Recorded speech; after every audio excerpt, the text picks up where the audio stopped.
Hello YouTube, this is Morgan, Airspeed Prime here with my next Voltron video. This is going to be my review for Voltron Volume 3, Issue Number 1, which is of course the first issue of the third Voltron Legendary Defender comic series.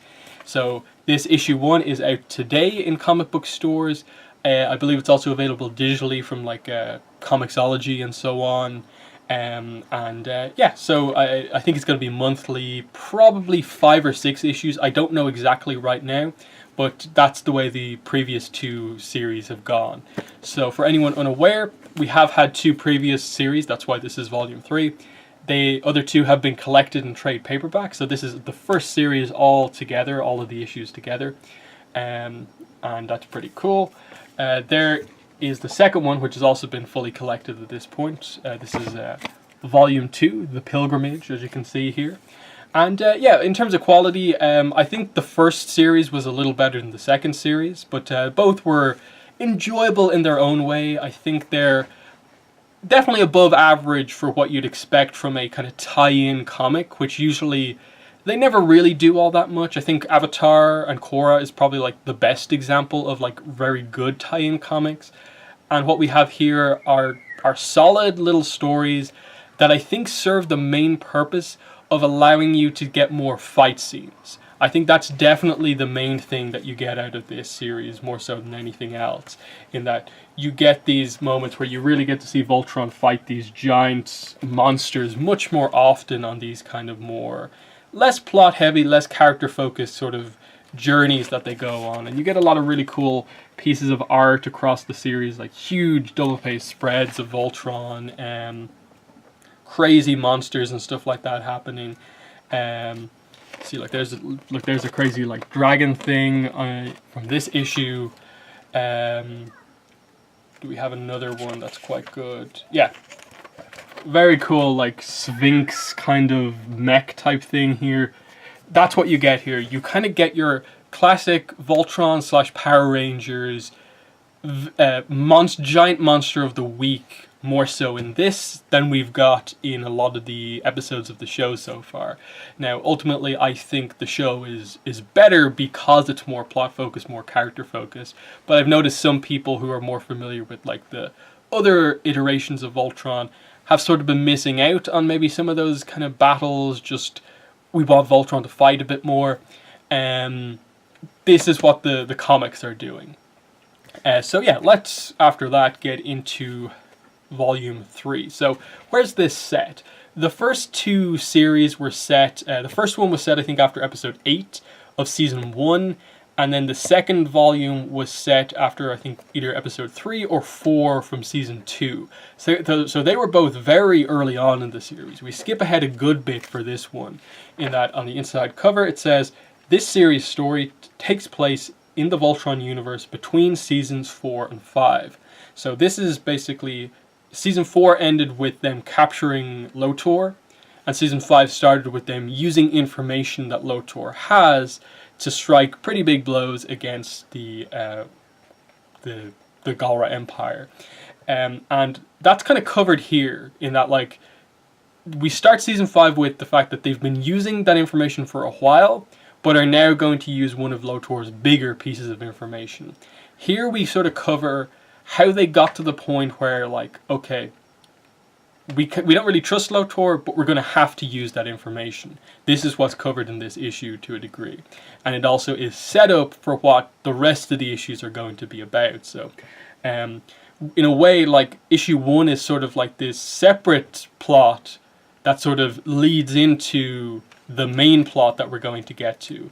And it actually works quite well as a setup issue. It feels like there's a lot more plot importance, a little bit more character focus here than the other 2 series so far. So I think that's the benefit of it taking place while like the coalition is a thing, because it's not just our team, our 5 pilots and like the castle just doing their own thing. Now it's them having to constantly think about that, like they're the leaders of this whole faction that at this point has like a third of the galaxy that they're sort of like they've liberated from the Galra Empire, and they have to constantly think about that. And so that's where we kind of pick up.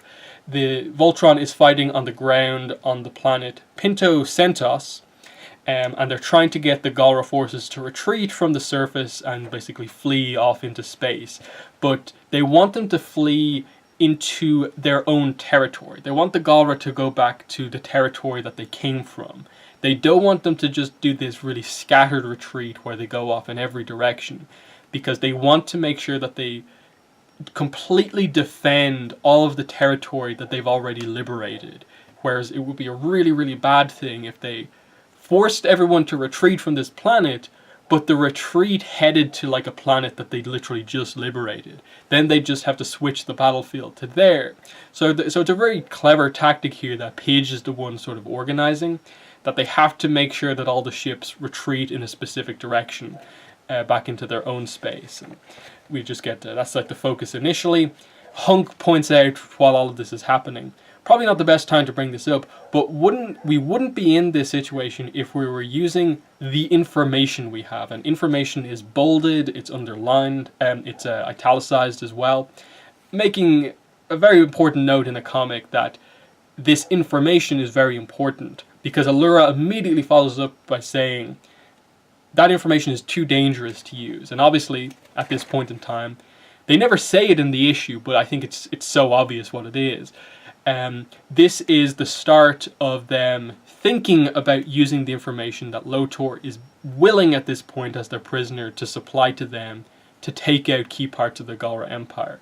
So this is them very early on not wanting to trust that information, but we'll see over the course of this issue Allura shift to actually needing to use it. So that's a big point. So they get that victory up in space, but then they realize that the Voltron coalition from this area of space is actually not there to help them to resupply the planet and help fix it. So the problem is that the leader of this section of this couple of planets is named Dotarn, and he wants to speak with Allura in person because he doesn't want to be part of the coalition anymore, and so she has to go deal with that, which means the Paladins are actually down the blue line as they need to help this planet here.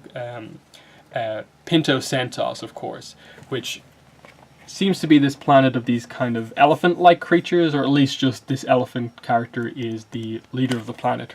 Her name is Desto, and yeah, the idea is that we have 4 of the lines here, but they don't have any supplies with them to really help the planet at this point. The problem, though, is that there's this giant cosmic space storm coming for the planet, and it's going to be really, really bad. When we get to it, we find out that it's this kind of really crazy lightning. It's setting fire to the kind of foliage all over the planet. It's going to get bad enough that it will basically, I think, like evaporate all the water on the planet. So they have to get down on the surface and really protect everything before they can resupply. So it's a pretty bad situation that they find themselves in. Meanwhile, Allura goes to the planet Grekagan, which is a pretty wealthy planet based on the images that we have here. We meet Dotarn here, and we find out that he's this fairly charismatic character who seems to always speak to a camera. There's always a camera on him. It's always being broadcast to his people in the basically the territory he controls, and he's always trying to manipulate every conversation he has to his advantage by taking advantage of the fact that most people aren't used to having every single moment of meeting someone be filmed and broadcast live. And so he takes advantage of the fact that Allura is sort of struggling with this fact initially, and the negotiations don't go as well. She tries to get across her point that like it's the right thing to do to help the coalition, but he's constantly sort of like grandstanding to the audience, where she wants to more of like talk to him and sort of connect to him personally, whereas he's more directly talking to the people out there, and she can't quite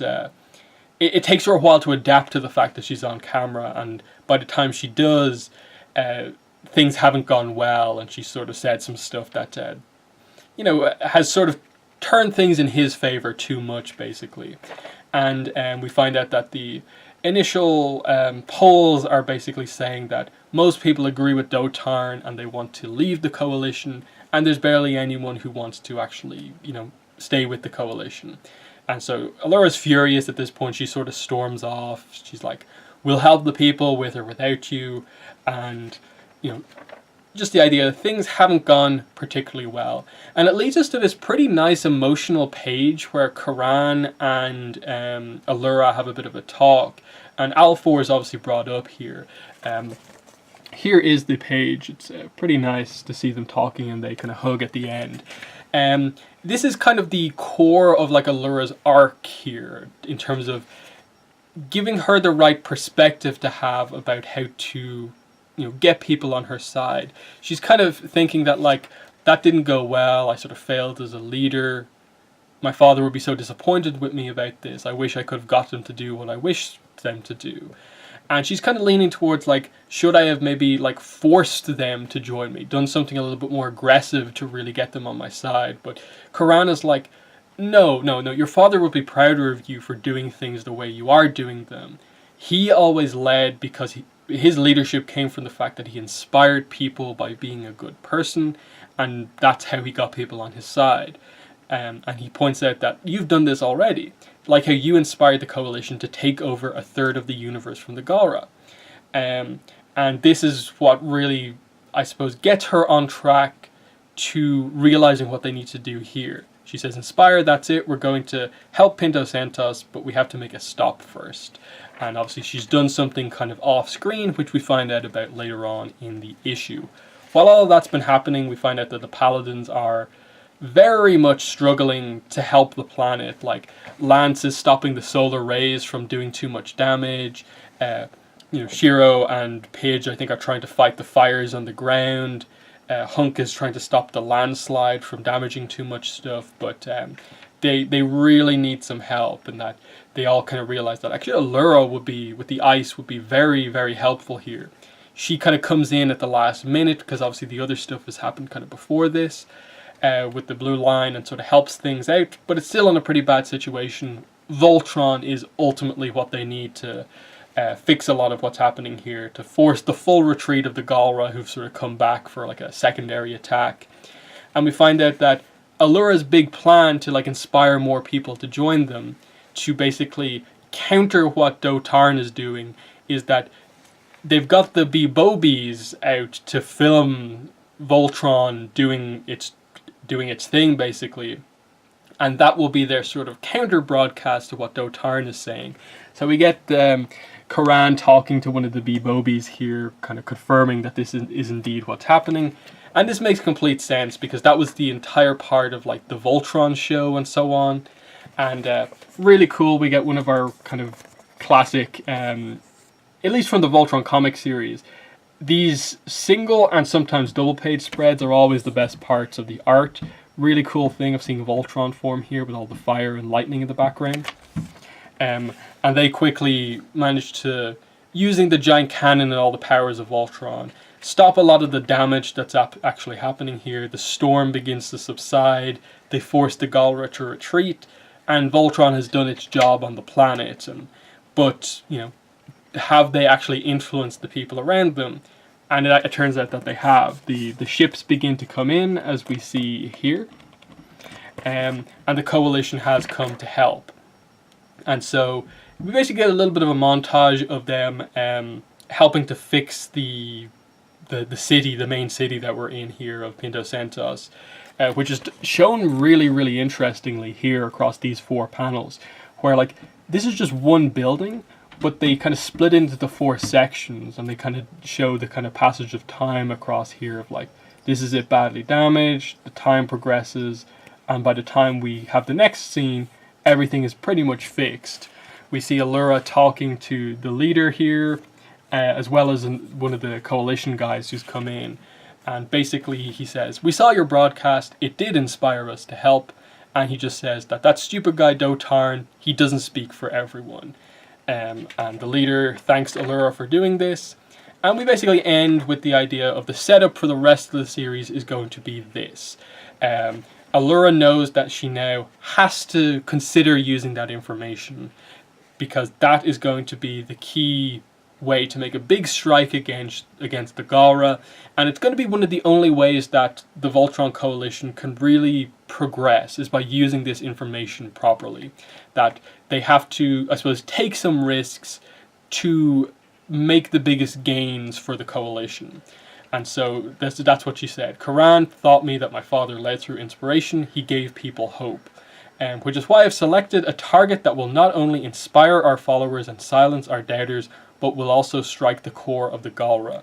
And she reveals that the information that they're going to use is that the information we have gave us the location and specifics about a Galra installation where planets are harvested for raw materials to build Galra cruisers. It's called the Sprawl.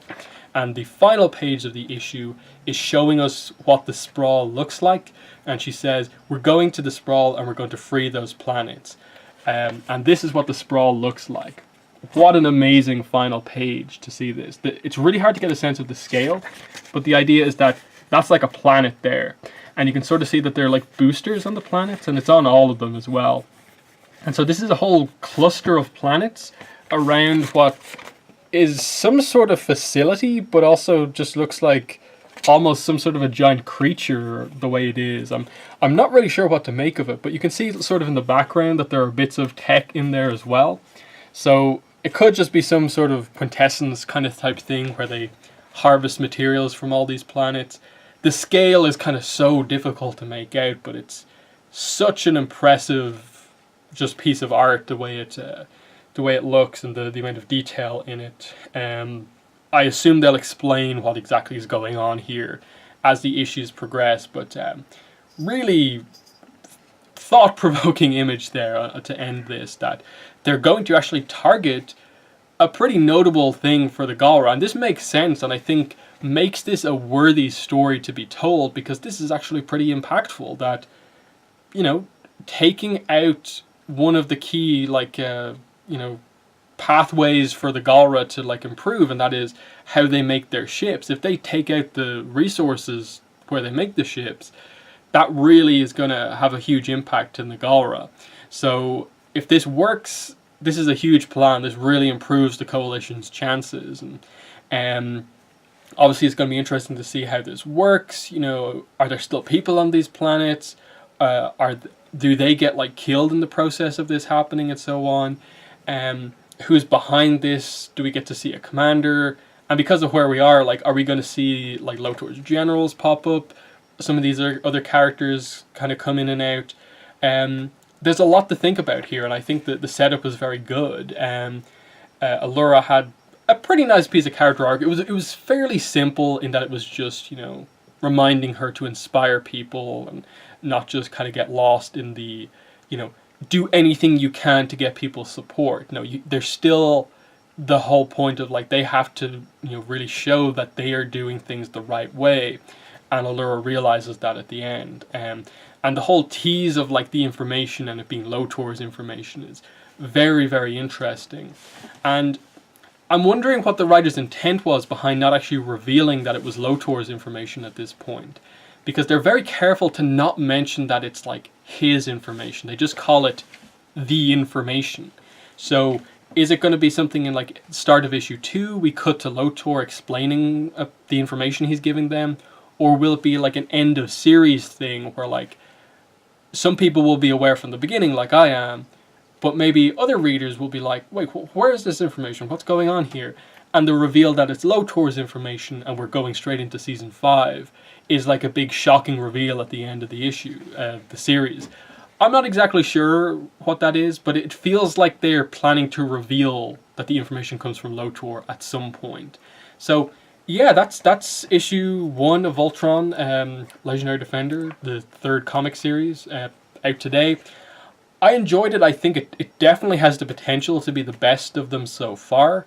I definitely say that of the first 2, I think the first series was probably better than the second series by a little bit. But I think this is, so far, a good bit ahead of those 2. I think this is definitely worth checking out. I don't think it's hugely impactful still, but it feels like there's a lot more going on in this one. So I'm going to be continuing to review the rest of the issues. I assume this will be, like the other ones, probably 5, maybe 6 issues. before they go into Volume 4. But yeah, that's my review for the issue. Very positive so far. So in the comments, if you've read the issue, let me know what your thoughts are. Other than that, that's been the video. Thanks for watching, and bye.